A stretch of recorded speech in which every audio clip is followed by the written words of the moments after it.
Hello CFI, welcome to the July Insider. Today, wanted to welcome Tim Hicks, who is our Senior Operations Manager over our network group, and wanted Tim to speak a little bit about some of the things that he's done with our company, first of all, and give us a little bit of background history. So Tim, first of all, welcome. Thank you for being here, and give us a little bit of background about what you've done for us over your career with CFI. Thanks, Craig. I've been with CFI for just over 26 years now. Been hanging around here quite a long time. That is quite a long time. I started off, I went through Crowder College right down in Neosho, through truck driving school after I exited the Air Force, and went through our whole, at that time CFI had a little bit of a different career path for the student drivers. Yep. So I went through truck driving school. I went out with a finisher. I went out with another driver that I went through truck driving school with, and we were a student team for a while. Yep. And then an experienced driver on my own. Got well over 1 million miles with CFI, and then I have got the call many years ago from a guy named Hummer, and asked me if I would be interested to come in and be a dispatcher. My fleet supervisor at the time recommended that I might be a good fit for that. Oh, wow. And so spent some time working night dispatch, fleet supervisor, local dispatch, customer service, load planner, and now moved on to driver advocate. That was a position that I was back on the road at one time. Yep. And Bert Johnson, the senior vice president of HR, called me up one day and said, "Hey, we got something that might be a good fit for you with the operational experience and then the driving experience." So yep. we kind of sort of created a driver advocate position. Yep. Built that up, and then was asked to work in the operations department. At that time, we called it a solutions manager. Yep. And we rolled that into we built the network team, actually the operations network group that works with the network team. Rolled that out, got that rolling pretty good, and then moved up to senior manager, where I'm over the operations network group, and I support our planners today. Wow, so 26 years and a lot of changes throughout those years. Obviously, it seems like probably you've had almost as many positions as years with the company to a certain degree. So, seems like it. Yeah, Seems like it. Well, tell me a little bit about what does our operations network group do for our drivers and our family? What do they do for us? So the operations network group is a group of we got 4 people in the group today, and they go out and seek out freight to fill gaps. Okay. So anytime that we don't have committed freight in our network, then the operations network group goes out there and seeks out freight, so we ensure that we've got freight every single day for our professional drivers. Load them where they land, and load them every day rather. So why is that important to our drivers? Because I'm sitting here assuming that a few of them may say, well, okay, what's that mean for me, right? How's that impact my personal life, right? It means I'm going to get you more miles. Okay. I'm going to load the wagon, I'm going to put more miles on the truck, less dwell time, less holdovers, so we know that there's times that we take a driver, gets empty today, we have to hold them over to tomorrow. Yep. Our goal is to load every truck every day as much as we can. And probably, I'm assuming a lot of your focus, or your team's focus, I should say, is really around when we're in markets that we just don't have enough density, right? That's where you tend to find a lot of those opportunities or low-hanging fruit to help the drivers. Correct. Right? Yeah. Correct. Yeah, we reach out. We've got some customers that we know that we can reach out to. We know there's some brokers that we will reach out to. And then another piece of it is those areas that we don't have density, the operations network group works through to keep our drivers within our network. Yep. We call it in network, out of network. So those areas, why not North Dakota? It's not a place that we particularly want to land a truck. These are not right. a plethora of freight out of there. Yep. We want to keep our trucks in our network, and that's what part of the operations network group is tasked with doing, is going out there and ensuring that our freight is good in our defined networks. So you hit on a specific item. You talk about dwell time, and I know that we've made a lot of good improvements over the last 12 months. However, still room to improve, right? But always. Talk a little bit about what you guys are doing to be able to draw that down, and how much have we drawn it down over the last year? So to start off, there's 2 things that we're looking at. We're looking at dwell time, and dwell time is from the time that a professional driver gets empty to the next load. And then we also have in-transit delay. So that in-transit delay is the time that from the driver is dispatched on the load until they're empty. Yep. Our real focus today is with the dwell time, so that time from when I get empty to when I get the next load. Yep. Today, in the past, we've been 12, 15 hours or more. We're down to the 4-hour mark. Wow. On dwell time on average. Wow. And of course, that's holistically that's an average. Yep. And that's huge. a pretty low number, pretty big gain for us Right. to knock that number down. But we're not where we want to be. We want, as soon as a driver's emptied out, we would like to maximize their hours of service to our best ability. You know, we talk about that professional driver has 660 minutes of time, Yep. right? Yep. And so that we want to maximize that potential. If Yep. the driver's out there, me as a professional driver in the past, if I was out on the road, I just wanted to drive. I wanted to drive my truck. I didn't want to sit around the don't truck want to be stops sitting at a dock, right? playing the pinball machines and those Yep. other things. So the more that we can do to keep them rolling and get them unloaded and rolling quickly, and that's part of our goal. Good. So what initiatives do you guys have going on today that's really going to be game changers for our professional drivers?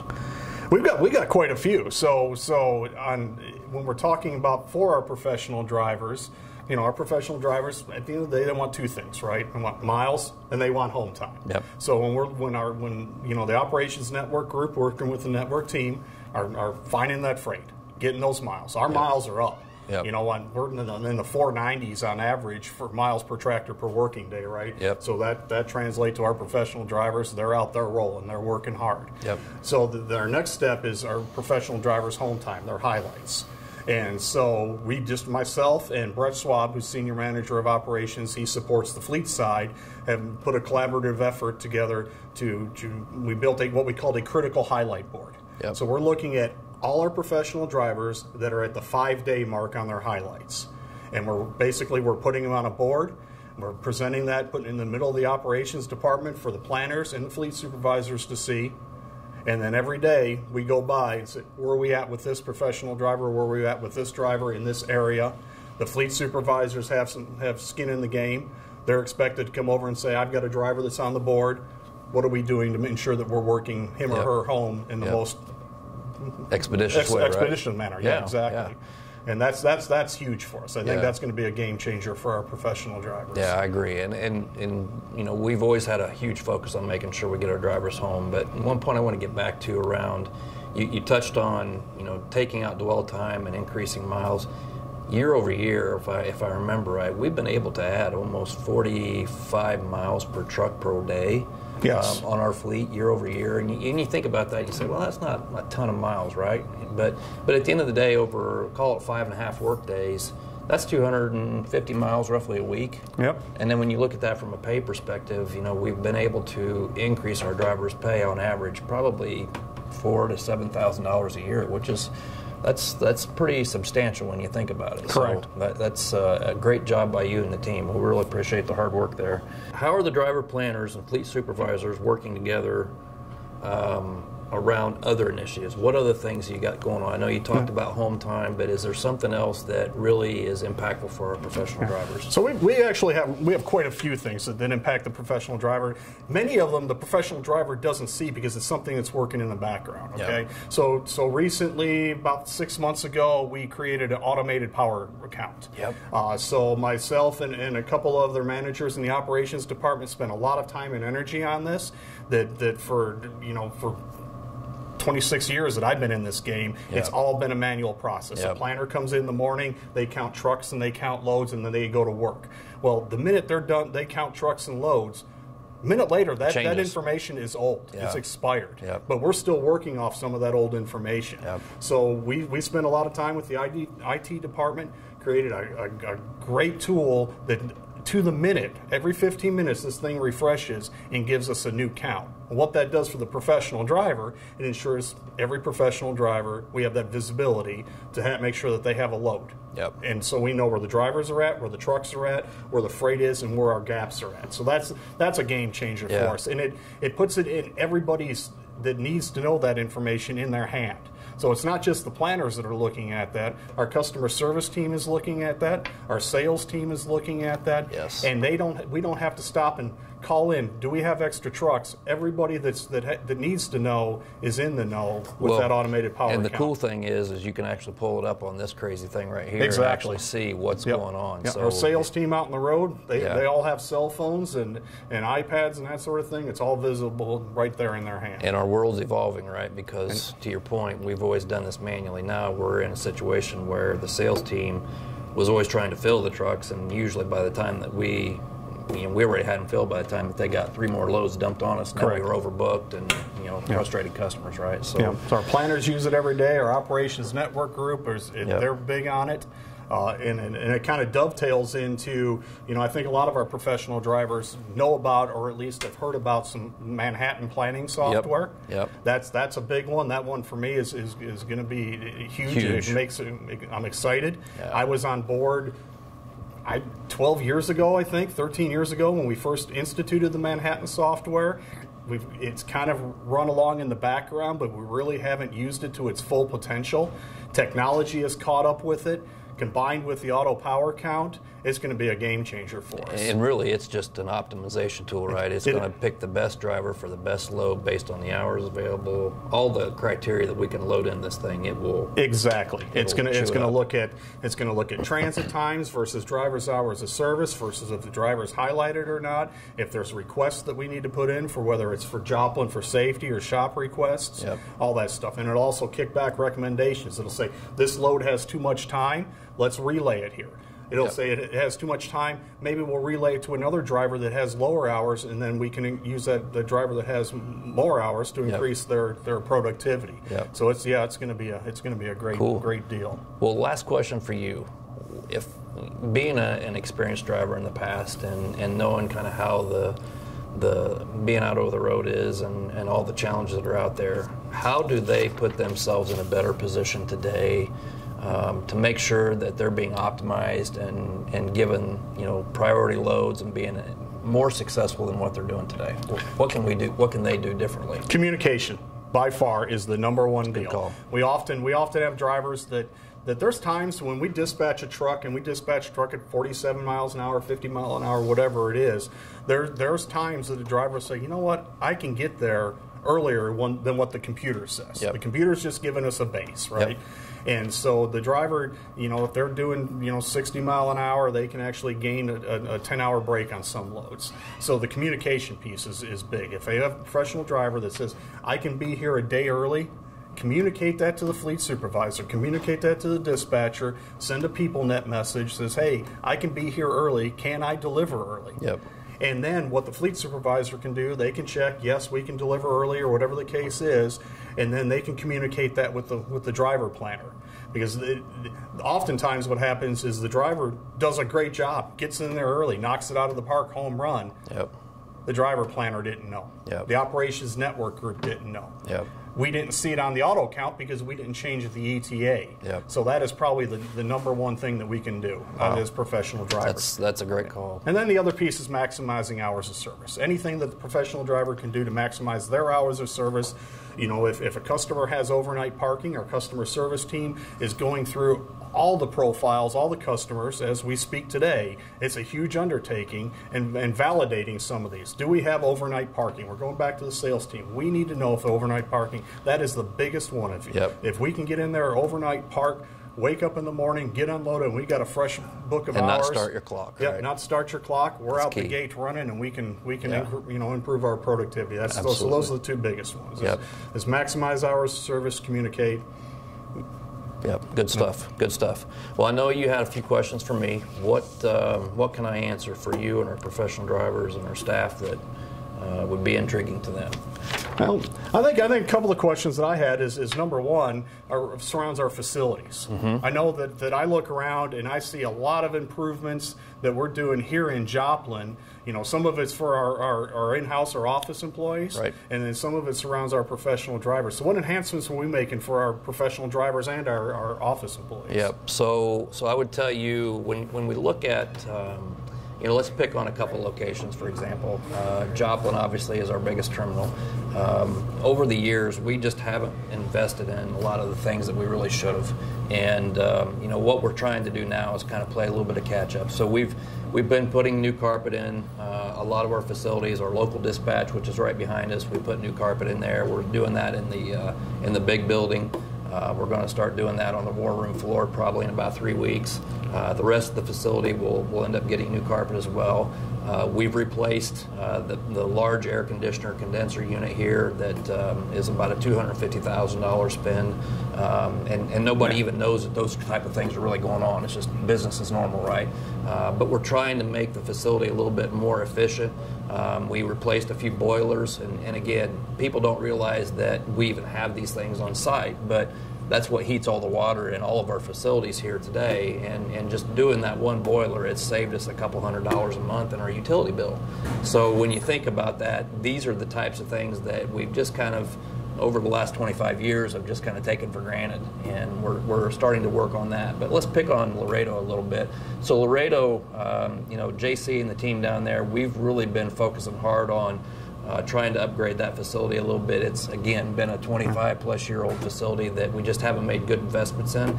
And in a long term, we've added some carpet down there, made the dispatch area a little bit more comfortable for our folks sitting in dispatch, but we're in the process of tearing out some of those big bumps that are on the concrete. As you go across, we've got some that are 6-8 inches deep. In a couple of weeks, we'll be ripping that concrete out, replacing it where it's level so the drivers aren't having to get jolted as they go across that. And we're also looking to upgrade some of the facilities there in the restrooms. So both the men's and women's restrooms down there have been a little tired, a little outdated, so we're in the midst of getting bids from contractors to be able to do that. So, we're also looking at, in all of our facilities, we've added some recliners for the drivers and kind of mini theater rooms or TV rooms for them to be able to come in, sit down, relax, take a break. So little things like that we're trying to make some more investments in, and hopefully our professional drivers are seeing that. One of the other things is we often, operationally we hear this, drivers may not hear this, but operationally we hear this is a term called demand-led model. And so we go out to the operations floor and we say we have a demand-led model, but I think that translates into things that our professional drivers would hope to hear and understand. So can you tell us a little bit about what a demand-led model is and what your vision of that is? Yep, absolutely. So demand-led model really goes back to the stem of when you think about, we've got, call it 2,200 trucks that are running every given day, right? And our goal is to have every truck loaded every day. But here's the challenge with that, especially in a market like today. We want to be in a position to where Tim's group is overbooking the network. So we really want to be, when you think about it, if we're 100% loaded, we got 2,200 trucks loaded every day. But we want to be at 110 to 115% loaded. And now you're going to say, well, Greg, why would we do that, right? That doesn't make sense. Well, you're right, it doesn't. But from a big picture perspective, it does. As you all have seen in the industry, there's always these peaks and valleys in the industry. And right now, we're in a peak. And we want to be able to have choice. So when you think about, we may go into, I'll pick a market, say Atlanta. Today, we may have 10 trucks that are going to be available to pull a load, but we may have 25 loads available, right? Yep. Well, we want to be able to have choice as to who are the customers that we really want to have long-term relationships with, and also, when you get down past those long-term relationships, who's really paying us the best rate to be able to drive profitability for the organization, right? We all want to continue to get increases. We all want to continue to have careers and be able to feed 3,000 families every night. So the goal is to figure out how do we become more profitable. And by having choice, that gives us that opportunity. And I think on top of that choice, when the market does go back, and it will, it's just a matter of when, right?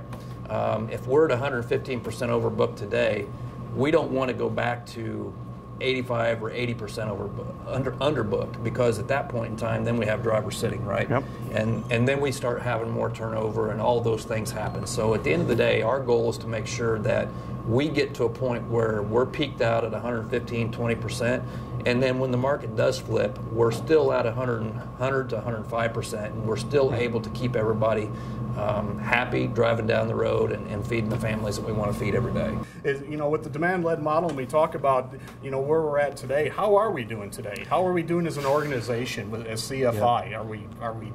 Are we doing well? Yeah, I'll share this. I was with our CEO of TFI last week, and I spent about 5 hours with him and my boss, and just kind of going through a business review. And I would tell you that we're not where we want to be as an organization yet. What I will tell you is this: we had a very, very good second quarter, a lot better even than our first quarter, and our results are going to be released probably in about 3 to 4 weeks when TFI releases their initial press release to the shareholders. But at the end of the day, I would tell you this: he was beyond complimentary about how we were performing. If he didn't say it 5 times, he said it 10 times. He said, "I couldn't be so more proud of the people and the organization that you guys have in Joplin." He said, when we bought this organization, we didn't buy it because of the financial stability. We didn't buy it because of the equipment. We didn't buy it because of the technology. We bought it because of the people. And at the end of the day, he couldn't have been more complimentary about how we're performing. And it just, that to be able to represent the group, that makes me feel very fortunate, number one, but two, just very happy for the rest of the team.